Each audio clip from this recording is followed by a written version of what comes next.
ki jiite assemblée nationale muy Moustapha Niasse ci la bokk.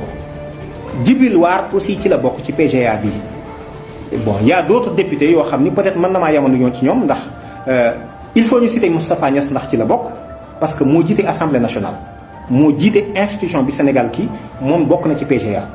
mais yemul ci loolu Djibril War mi nga xam ne dégg nañ ko muy yuuxu di tëbëka dal moom boobu ba léegi moom aussi mi ngi ci PGA bi ci la bokk.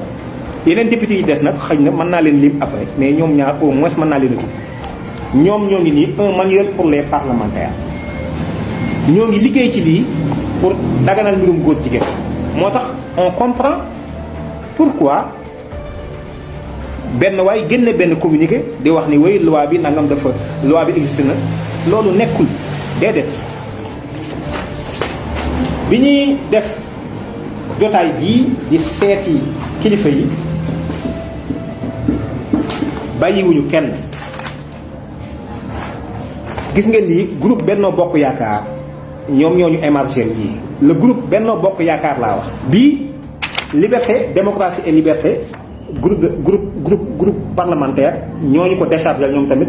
bii le parti socialiste ñoo ñu ko déchargé. bii AFP ñoo ñu ko déchargé muy parti bu Moustapha Niasse.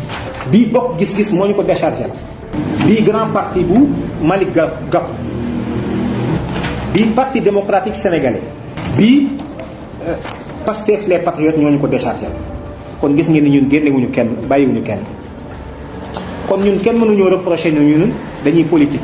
mais on vous a à l'œil te da ngeen xam ne réew mi yéen bu ngeen yaakaaree ni dafa am sant wu mu sant am ngeen problème réew mi santul Senghor santul Diouf santul Wade santul Sall réew mi askan wi ñoo ko moom. kon loolu na leer yëf yi dana dem ba jusqu'à terme su ko defee ñoo xam kii ñan ñoo taxaw ci di liggéeyal saytaane ci réew mi bëgg a jël mbooloom askanu Sénégal it dugal leen ci carcan boo xam ne seen digganteeg yàlla day yàqu danañ xam ñooñu ñan la. te xam nga ñun on n'a pas froid aux yeux dama ni ku mu neex bañ a la voté loi bi ku engagé wu woon bu la neexee retiré wu ci mbir moo xam ni maanaam c'est historique te it bis ni que tey dana soppeeku te ngeen xam ni dana soppeeku aussi réew mi askan wi ñoo ko moom.